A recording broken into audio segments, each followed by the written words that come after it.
Assalamualaikum sahabat-sahabat semuanya. Hari ini saya bersama Tuan Guru, salah satu tokoh milenial di Kabupaten Lombok Timur yang sekarang sedang menahkodai Nahdlatul Ulama Kabupaten Lombok Timur. Mungkin kami akan berdiskusi seputar pernikahan yang baru-baru ini viral di media sosial. Baru saja melaksanakan ijab dan qabul dan langsung mentalak istrinya. Kira-kira Pak Tuan Guru, pandangan pelungguh terhadap kejadian itu seperti apa? Baiklah, gini ya, kita sudah digiring secara psikologi sekarang oleh dunia yang serba instan. Nikah maunya instan, cerai juga instan. Ya kayak yang ini lagi viral ini ya sangat disayangkan, dan ini menjadi PR besar bagi para pemuka agama yang tentu bersentuhan langsung dengan jamaah ya. Begitu juga harus bersinergi dengan lembaga formal, dalam hal ini pemerintah, agar penyuluh-penyuluh yang memang sudah ditugaskan oleh negara lebih intens lagi mensosialisasikan makna sebuah pernikahan. Jadi kan kayak hukum apa ya? Kayak hukum jalanan saja. Dan ini tentu tidak berdiri sendiri, banyak faktor lah. Saya tidak berbicara tentang hukumnya karena kita sudah melek semua tentang hukum. Tapi saya hanya menyoroti ini betapa ini sangat mencoreng kita ya selaku pemuka agama, kemudian lembaga pemerintah, yang mestinya hal ini harus disosialisasikan dengan masif lah.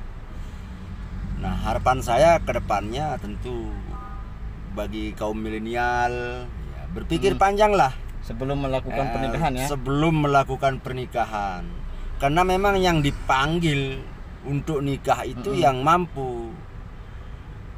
Ayuhas sabab, wahai para pemuda, manis tato amin kumul ba. Jadi jelas redaksinya, wahai pemuda yang mampu di antara kalian untuk melakukan kawin, itu yang disuruh kawin. Jangan kemudian karena jadi apa namanya, acuannya itu usia, ya, kemudian ototnya udah gede, kalau kawin nanti saya bisa cari uang. Bukan hanya sebatas itu, tapi untuk mempertanggungjawabkannya itu yang berat ya. Iya. Nah, kira-kira secara hukum fikihnya itu sudah sudah sah ya secara fikihnya itu ya. Karena ya kan nikahnya karena udah ijab qabul. Kalau kita lihat literasi klasik, selesai sudah. Iya, selesai sudah, dia sudah sah menjadi suami istri. Nah, kemudian tidak lama jeda ijab qabul itu setelah bergemuruhnya lantunan doa para saksi, barokallahu laka wa baraka alaik dan seterusnya, tiba-tiba mempelai laki-laki megang mic kembali untuk mencerai. Kalau pertanyaannya apakah cerai, apakah dia talak, ya talak, karena memang tidak bisa dipermain-mainkan. Kata-kata talak itu nggak bisa. Walaupun itu sifatnya bercanda ya. Nggak bisa, karena fikih selalu menghukum yang zahir. Itu nggak boleh saya hanya main-main atau apa, atau saya ingin viral saja, nggak bisa. Dan sekiranya nih kan baru selesai talak nih, dia keluar dari kata-katanya, saya mentalak istri saya, dan kemudian saya rujuk dengan istri saya, apakah bisa dia seperti itu atau bagaimana? Jadi di dalam Islam itu ada beberapa syarat. Dan sebenarnya dalam hukum itu bukan rukun yang berat, tapi syaratnya. Ini yang perlu diperhatikan. Ya. Karena kita memang tidak berada pada situasi saat itu, kita hanya menyaksikan dari media bagaimana situasinya. Saya rasa ini akan apa ya? Akan ada dampak sosial juga. Ada dampak psikologis terhadap, terutama dalam hal ini mempelai wanita beserta keluarga. Iya. Dan ini nanti tentu akan diselesaikan dengan hukum Kita juga ya mohon maaf di negara hukum ya tentu akan ada konsekuensi dari apa yang telah dilakukan oleh mempelai Laki-laki secara hukum berarti ya? Iya. Tapi secara agama udah clear dah ya, Udah selesai, clear. nggak ada Dia sudah ijab sah kabul. ijab kabulnya, kemudian dia sudah cerai.